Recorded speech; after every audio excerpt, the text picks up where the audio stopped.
It's someone who needs no introduction, our Mayor, Velma Cuellar Stallings. Please come up.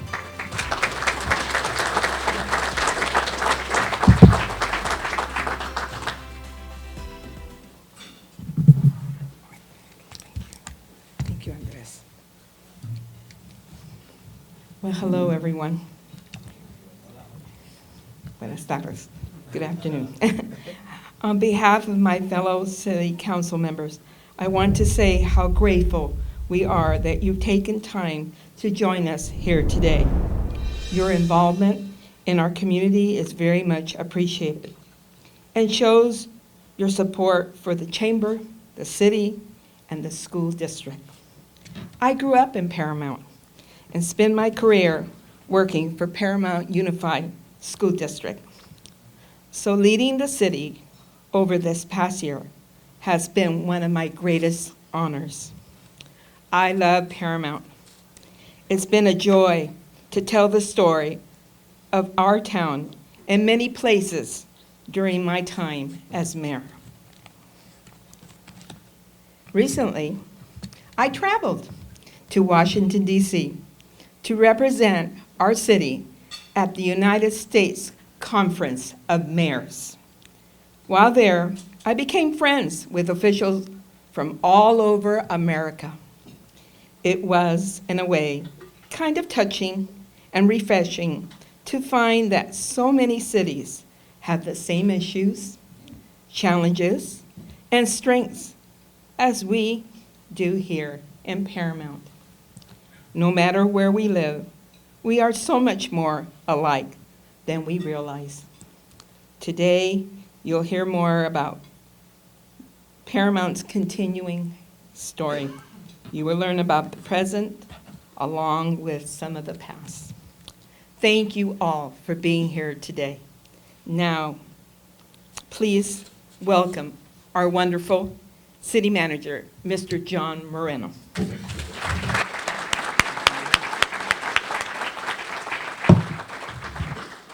Thank you very much, Mayor. Let's give it up one more time for Barbara and for Dora for pot roast on a cold day, right? Great. Who doesn't like comfort food there, huh? Thank you, Mayor Cuellar Stallings. Hi, everybody. It's great to see you as we look back on 2022. It was a very active year for our town, as you're about to see. But first, I want to go way back and note that last month marked the 65th anniversary of Paramount's incorporation. So happy birthday, Paramount! Yay. So in honor of that today, I'm going to sprinkle in some historical facts throughout my presentation. Starting with in 1957, on January 22nd, voters approved cityhood here in Paramount with 1,963 in favor and 1,766 opposed. So it was a rather tight race there. Long before that, though, this area was made up of two villages, Hines and Clearwater.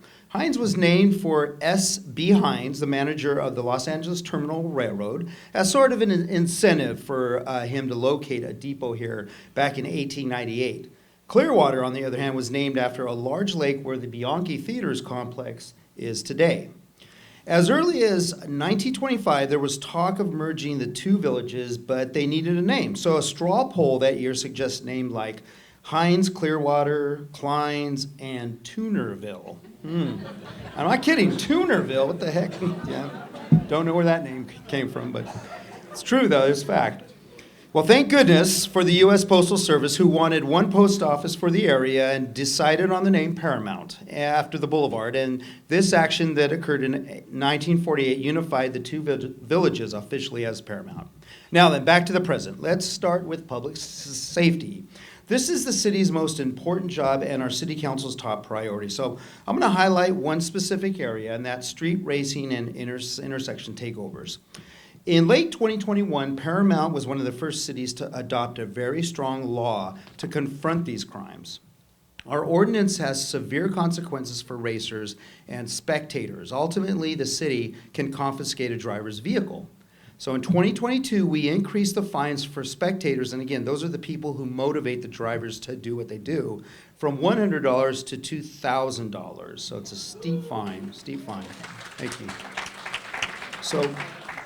So after a full year of having the law in effect, the results are in. Our deputies issued 146 citations with $42,380 in recovered fines. So do not be a spectator here in Paramount and watch these things. Get out of there.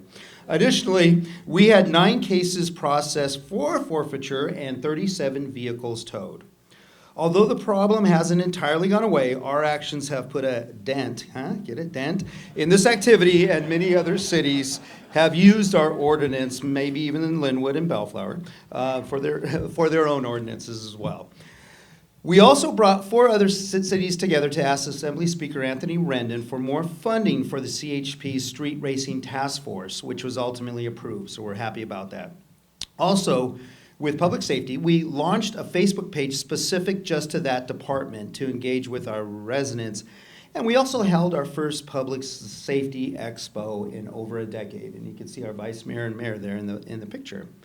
You know, Paramount has been a contract city for police and fire since the very beginning. And over the years, we've been quite innovative in our partnership with our sheriff's department. Here's an example.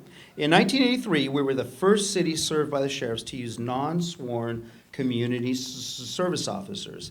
Now, these are city employees who respond to service calls where crimes are not in progress and there are no suspects.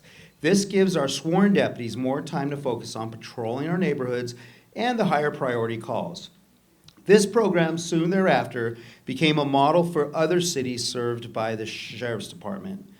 And by the way, that's my predecessor, former city manager Linda Benedetti Leal, who started here as a community service officer. And in a potential case of history repeating itself, I know we all can't wait for those men's shorts to come back into style, right? They're almost back, those OP shorts from the 80s. Yes, indeed.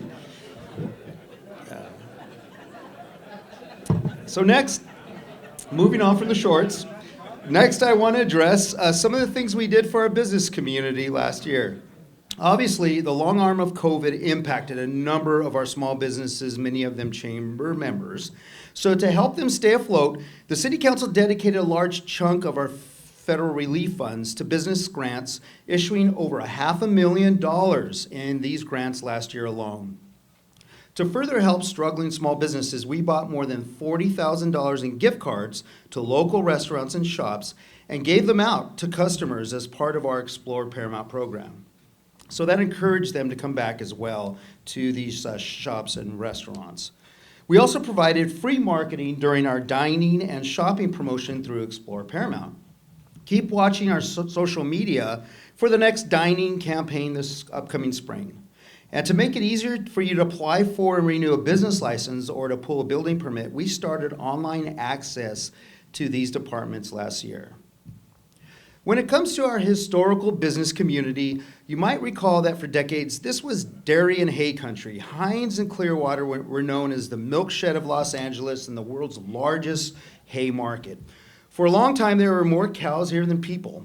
And this photo here was taken near Alondra and Orange Avenue, and it became the last dairy to close back in 1978. It was replaced by the condominium complex that's there. And then there's our beloved hay tree. It's a California state historical landmark, and this is where the price of hay got set for the entire world. One of the last traces of that era is Romberg Mill, owned by former mayor Darrell Hoffmeyer, and he's still in the hay business. 2 of our vintage iconic entertainment-related businesses remain as well. The Paramount Drive-In started life as a Rhodium in 1947. Now, the name Rhodium came from a chemical compound because owner Joseph Bianchi, he had been a chemist before he moved to California. His innovations also made the Rhodium one of the first twin drive-in theaters in the country. And then, of course, we have Iceland. It started in 1940 as an open-air rink, eventually produced the world-famous Zamboni machine, and it's been a community landmark forever. In a move that will keep this historical facility fresh and vibrant for years to come, the LA Kings and ASEC have become the new owners. We worked very hard with them to hold a grand opening late last year, and you can see that there in the photos. Now, moving on. Every business person knows the importance of good financial management, and the city has excelled at that for a long, long time. The state auditor ranks cities as to their financial risk. Last year, we were in the top 10% of safe cities. What this means is that 90% of California cities are more at risk financially than Paramount. This is due to the responsible stewardship of our city council, and I'd like to give them a round of applause for that.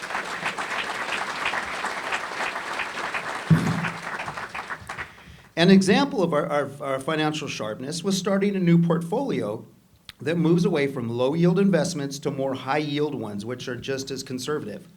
Since its mid-year application last year, this approach actually generated about $723,000, putting taxpayers' money to good use in a safe manner, in that fact. In fact, this new approach is projected to earn $1.5 million over 12 months. All of this helped us close the fiscal year 2022 back in June with a very healthy surplus of over $6.4 million going to our rainy day fund. A particular area of importance for this city council and staff is responding to quality of life issues. In 2022, with parking a well-known challenge in so many of our neighborhoods, we hosted 4 community-wide parking meetings to gain input from our residents. One idea that came from this was creating a driveway expansion pilot program to ease congestion. This offers grants to property owners of $3,000 that want to expand a tiny driveway so that they can fit 2 cars on there. Our seniors are dear to our hearts, and we have a wide range of programs and services for them. The latest is called Go Grandparent, which makes it easy to sign up for ride-sharing activities or services such as Uber and Lyft, which can actually be a very intimidating experience to some of our elderly. In another line of firsts, we became the first city in Southern California to offer this. To help our residents who got behind on their water bills due to COVID, we used $44,000 in state funds to forgive more than 200 overdue accounts.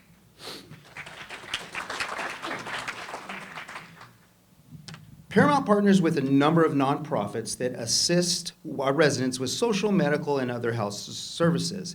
To make contact easier, we started providing free space at the community center for the Veterans Peer Access Network and social workers from Pathways Hospice.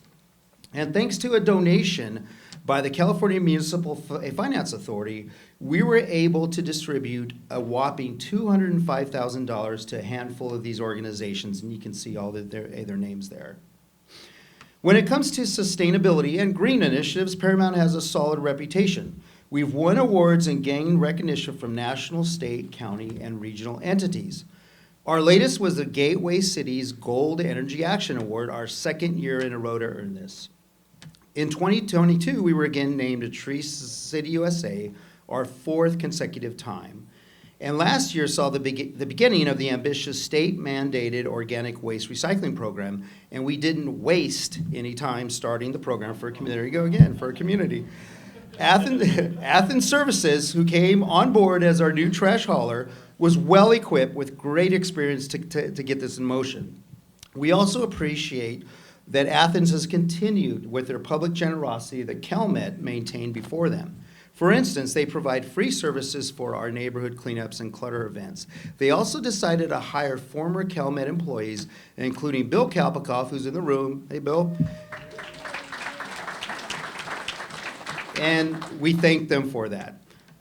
A big project that was approved by the City Council last year will produce a major victory for the environment, and that's the World Energy Refinery conversion. We're excited that this will banish the production of petroleum and asphalt manufacturing at this location forever. Plus, there will be historic reductions of overall carbon emissions at the source. We thank World Energy for their vision and for being great community partners.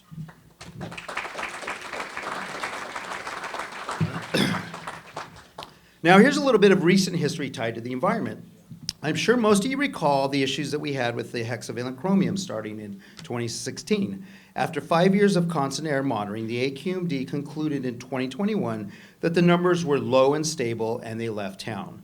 Last year, though, the council decided to pay for monitoring of our own to ensure that these toxins are not released at harmful levels, and the results continue to be positive. And we were the only city in California to be awarded $319,000 by the US EPA to cover monitoring costs for 2 years. Our commitment to the health and safety of our residents and to environmental sustainability remains rock solid.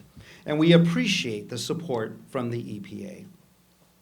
We were able to improve our infrastructure quite a bit last year with Measure-Y sales tax along with federal, state, and county grants. For instance, we completed the installation of really cool mid-century modern design bus shelters throughout town. We invested nearly $1.5 million to renovate the Paramount pool with a new water slide, spray zone, and murals. And I want to mention that some of our council members went down the water slide. They have done that. I won't mention which ones, but they did, and they had a great time doing it. We upgrade the Paramount Park gym with a resurfaced floor, new bleachers, paint, and a scoreboard.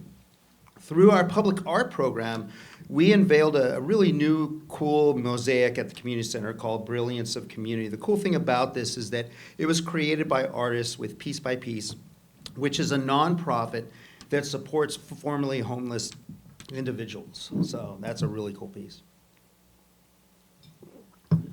In 2020, here's a fascinating piece of California history that Paramount has made as well. In 2020, voters elected an all-female city council, only the 4th time that has ever happened in the state. We marked that milestone along with women gaining the right to vote 100 years before that with a sculpture added to the Civic Center last year. Shown here is that first council along with female staff members. In 2022, the all-women composition continued with the re-election of Councilmember Lemons and the election of Councilmember Delgadillo. Now, Paramount's first mayor was Ernest McCracken, who owned a pharmacy and served on the council from 1957 to 1959. But the first vice mayor was Gladys Ilf, who then became the first female mayor and served on the council until 1965.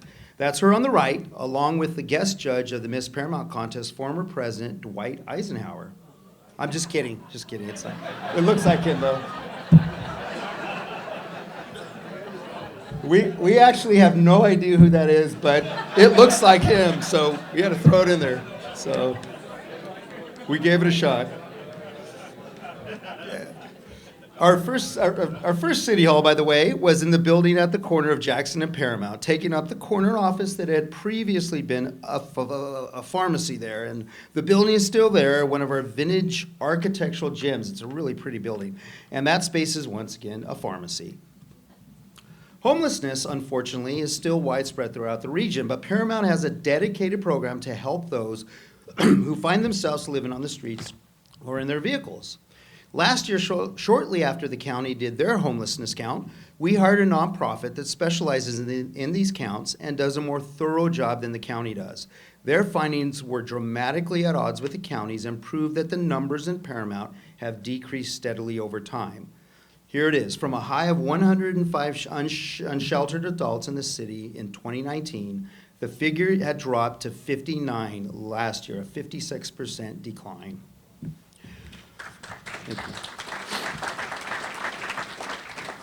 Throughout 2022, we were able to engage with 78 homeless neighbors with services accepted by 36 of them.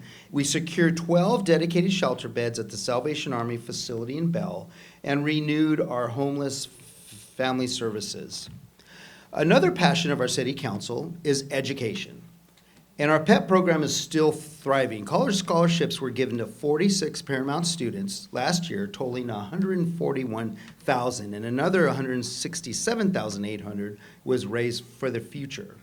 Thanks to the generosity of local businesses, many of them in this room, here's some great figures, nearly 500 scholarships to Paramount High School students worth more than $1.5 million have been awarded since 2004.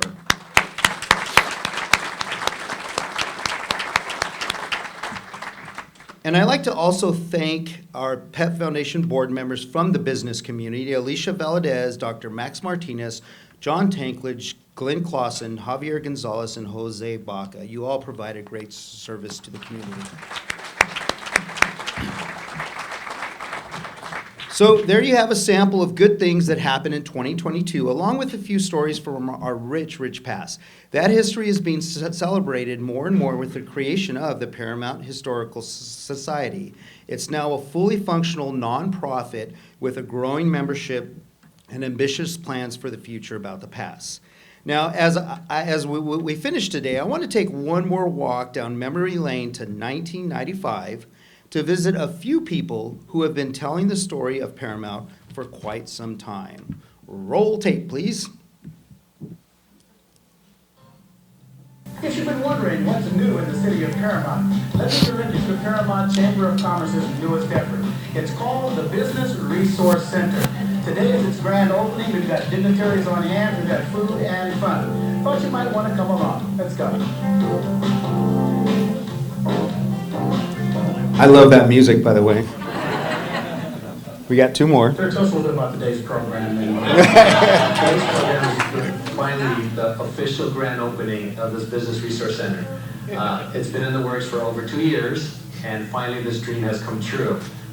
It took a lot of hard work, a lot of stumbling blocks that we had to run into, but here it is. The dream is actually going to happen today. Hi, I'm Peggy Lemons, Executive Director of the Paramount Chamber of Commerce, and I'm going to take you on a tour of our facility to familiarize you with what we do here. Okay? This first section here is generally the largest used section within the center, and it's our business startup area. And basically, you can walk into the center and you can get all the information you need to start up a business. Everything from your business license for the city to if you're opening up a home business to your occupation permits. And our stars are with us today. Ron Roberson's in the back. Ron, why don't you wave?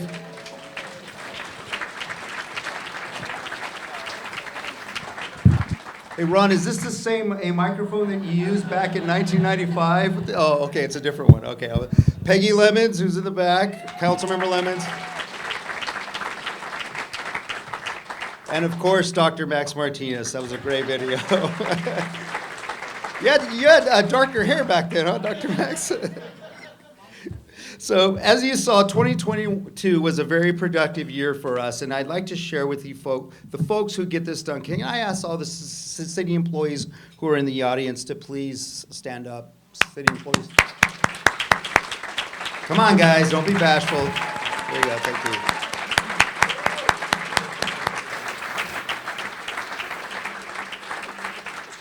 Thank you for that. There definitely are a group of hard-working individuals. And we at the city know that we can never accomplish all this without the partnerships that we have created. So thank you to those in the audience who help us to fulfill our mission. Paramount's always been a special place full of good, hardworking people with creative vision and community spirit. So it's been a pleasure for me to be a part of that and to be with you all here today. Thank you very much and have a great day.